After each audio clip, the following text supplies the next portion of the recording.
Dear learners, welcome you all to the today's session on first line management or supervisory management. The learning objectives of the session are to understand the levels of management, to understand the functions of first line management or supervisory management, to know about the roles of supervisors, to understand the skills of the supervisory management, and to be aware about the difference between the good and not so good supervisors.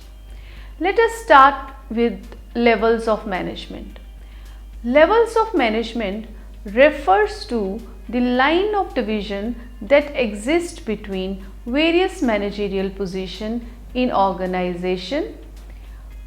People of an organization are arranged in an hierarchy and they all have the relationship of superior and subordinate, except the person at the topmost position who is superior alone and person at the lowest level who is subordinate alone.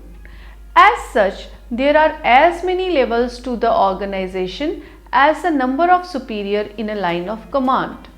However, for the sake of simplifying these levels, the levels can be merged into a specific categories on the basis of the nature of functions performed and authority enjoyed.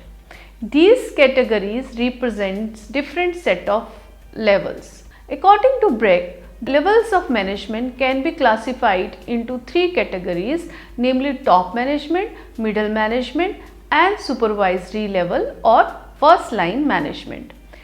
This session is on first line management or supervisory level. However, I shall prefer to give brief on top management and middle management too before going into the details of the first line management. Top management.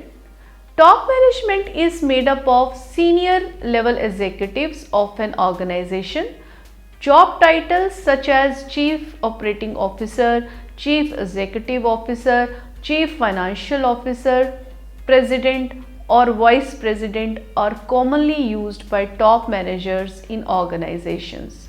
In addition, Board of Directors also belongs to top management. A board is elected by shareholders and is responsible to them as their agent for managing the affairs of an organization.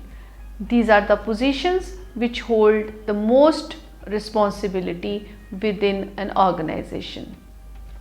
At top management level, the vision, mission and goals of the organization are established to fit the resources available with the organization. Top management is responsible for overall management and performance of all functions of the organization. Thus, top management can be defined as a person or group of people who direct and controls an organization at the highest level. Now comes middle management. Middle management is the intermediate management level of an hierarchical organization. That is, it stands between top management and first line management.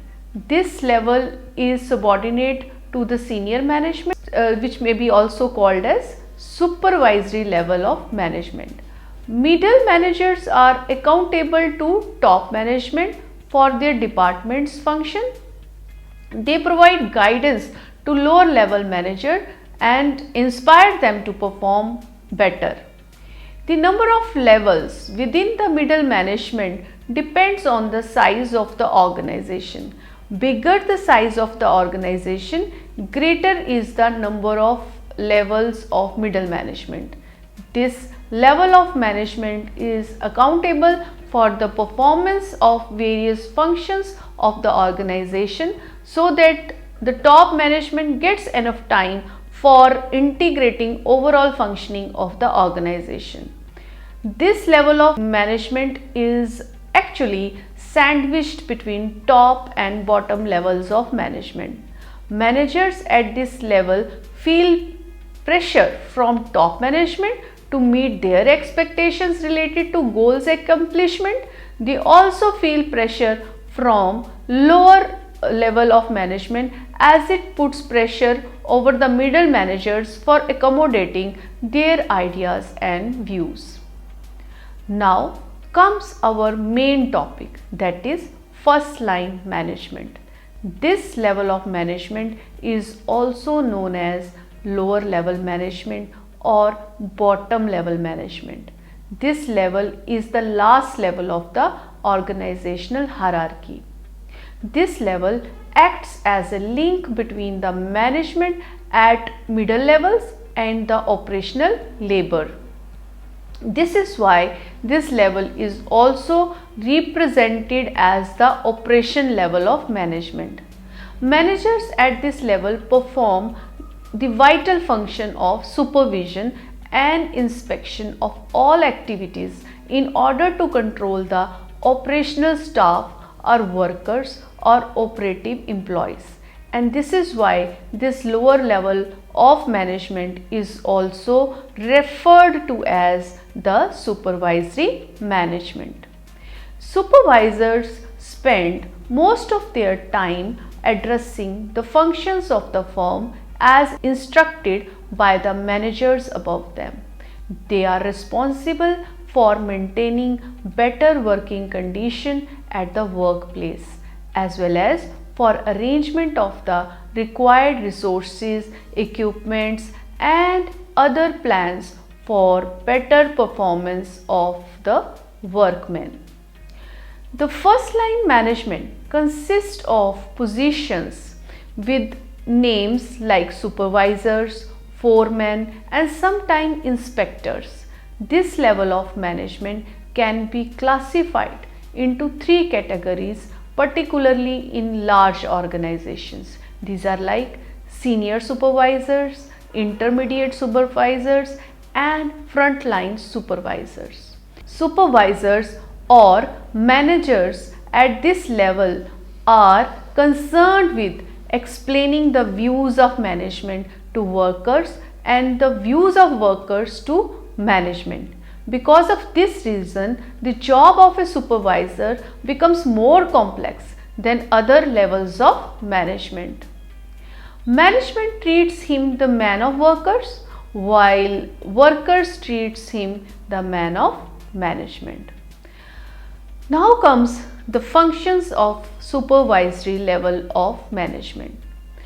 As per the American Heritage Dictionary, function is defined as the action or purpose for which a person or thing is suited or employed.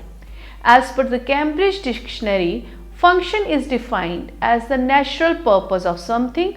For example, the function of a teacher is to teach, the function of a policeman is to maintain law and order, the function of a judge is to give judgment. Functions are associated with the different roles. Functions means there are different expected behaviors in terms of actions which are associated with a particular role. An individual can play different roles in different contexts, and each role has different functions associated with it. As such, the functions which are performed by a supervisor include various actions or duties which are actually performed by a person under his or her main role of being a supervisor. The different functions of first line management or supervisory management are various in number. Now I shall be taking these different functions one by one. First one I am going to discuss is about communication link. Supervisor function is to act as a link between the working employees and the upper management levels as they pass on the information related to the needs, grievances and other relevant matters to the decision making persons available in the hierarchy of the organization. This level also acts as a link for the flow of information to be passed on from the upper management level to the working class of the organization. Supervisors thus acts as a facilitator in communication process in case of bottom up approach, that is from lower level to upper level, as well as in case of top down approach, that is higher level to lower level. The next is assistance. Supervisor assists the middle level management in performing various managerial functions. For instance, in case of the staffing function, they provide all the relevant information on what is needed in terms of the number and quality of the employees. The next function is coordination. Since supervisors are directly responsible for the day-to-day activities of the labor, they are expected to make the working employees perform effectively and efficiently. In order to ensure the right level of productivity, supervisors need to take all the measures which ensure coordination among different levels of management as well as across the different departments of the organization. The next function is about building and maintaining human relations. Being in the lower level of management, they are in direct link with the operatives and they are also in direct link with the middle level management. Since they are the linking pin between two sets of group working at different levels, they need to have human skills which should be sensitive enough to understand the needs and expectations of the immediate connected groups. Supervisors' aptitude of understanding can only help maintain right balance with respect to the work performance of the workers and expectations at the managerial level. The next function is distribution of work. Supervisor is a person who understands well the workflow at the ground level. He is the person who knows well the workers and their working abilities on field. He performs thus the division of labor, keeping in view the efficiency of the human resources and other resources in mind. The next function is handling of grievances. In any group where people are working, there is every possibility for the occurrence of grievances. Grievance is a real or imagined cause for complaint, especially unfair treatment. Supervisors are the first managerial level where the grievances of the operatives are received. Supervisors are given the authority to sort out the grievances which do not require intervention of the upper managerial level. The next function is resource allocation and setting relationship. Supervisors are supposed to place requisition of the resources which are required by the workers to perform on field. So the resources pertaining to the need of workers are required to be finally allocated by supervisors. They are also required to establish the right kind of the relationship among the procured resources so that the resources are utilized effectively and efficiently. The next function is providing adequate working conditions or work conditions. The appropriate and adequate work conditions for the workers are needed for the optimum performance of the workers, which actually yield to the overall performance of the organization. The appropriateness and adequacy of the working condition needs to be ensured by a supervisor.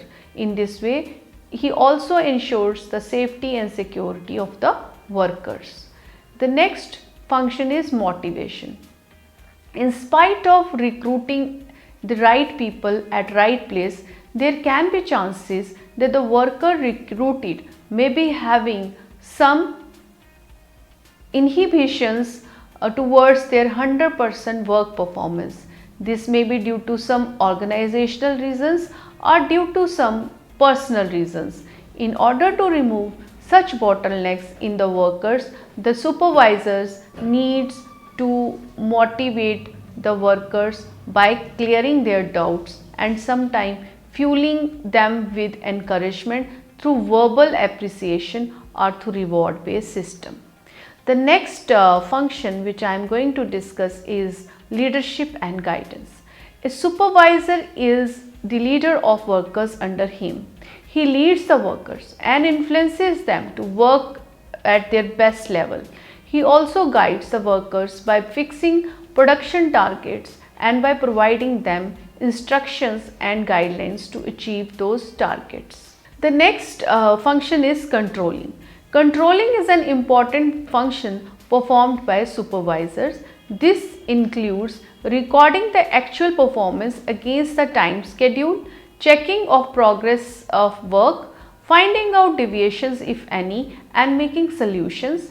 If not independently solved, reporting it to top management. Reporting is an important function of a supervisor, as he is supposed to report about the cost, quality, output, performance, etc. to the management. The next function is introducing new work methods. The supervisor has to be conscious about the environment of market and competition presents. Therefore, he can innovate the techniques of production. He can shift the workers into fresh schedules whenever possible. He can also try his best to keep on changing and improving to the physical environment around the workers. This will result in higher productivity and satisfying working conditions. The next function is enforcing discipline. A supervisor can undertake many steps to maintain discipline by regulating checks and measures, strictness in orders and instructions, keeping an account of journal discipline, and punishment for the indisciplined workers. Now comes the roles of supervisors. Role can be defined simply as a part played by someone in a particular situation. We all play different roles in different situations. For instance, at home, we play the role of a parent if we have kids around, and at times as child if we have parent with us. At work, we play the role of an employee or as an employer. Role thus refers to the expected set of behaviors embedded in a particular position. In context of the professional environment, it refers to the different part played by a person. For example, the role of a teacher may involve mediator of learning, disciplinarian, and sometimes counselor as well. The different roles which a supervisor plays in his work situation include the role of educator, patron, coach, counselor, and director. Now we shall take up these roles of supervisor one by one. The first one is educator. A supervisor plays the role of educator when he gives induction training to the new employees. During this training, he imparts instructions about the processes of the task to be carried out. He also gives information on the culture of the organization to the newcomers. He plays the role of educator in case of passing on the information regarding the policy matters framed at the top level.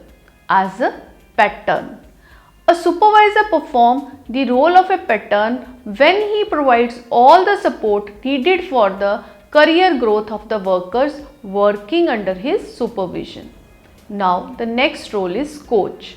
A supervisor acts as a coach to his employees when he explains, encourages, plans and guides in the path of achieving organizational goals.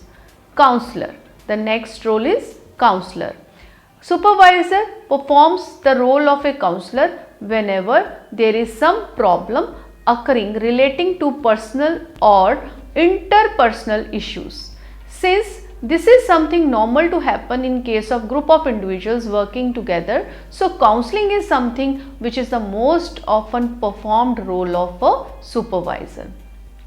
Director is the next role. In this role of director, a supervisor is required to perform the action of directing. Directing is about giving command and is normally used when problems continue even after having used the tool of counseling. During directing conversations, supervisors should be calm and serious in his approach. Supervisors should keep record of all the communication made under this role. Now let us move on to the skills of supervisor. As per the Merriam-Webster dictionary, skill is the ability to use one's knowledge effectively and readily in execution or performance. So, skill refers to the learned ability to perform some actions at certain level of expectations. Since supervisor has various functions to perform under the varied roles, and moreover he has to perform various sub roles under the main role of supervisor, therefore a supervisor needs certain skills or abilities to perform these varied roles and the corresponding functions. The various skills of supervisors are like excellent communication, coaching skills, interpersonal skills, conflict resolution skills, leadership skills, critical thinking skills, information technology based skills, time management skills, resource management skills, etc.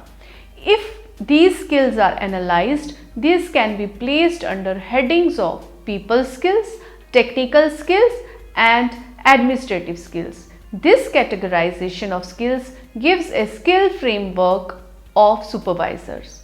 Under people skill comes communication skills, coaching skills, interpersonal skills, conflict resolution skills and leadership skills.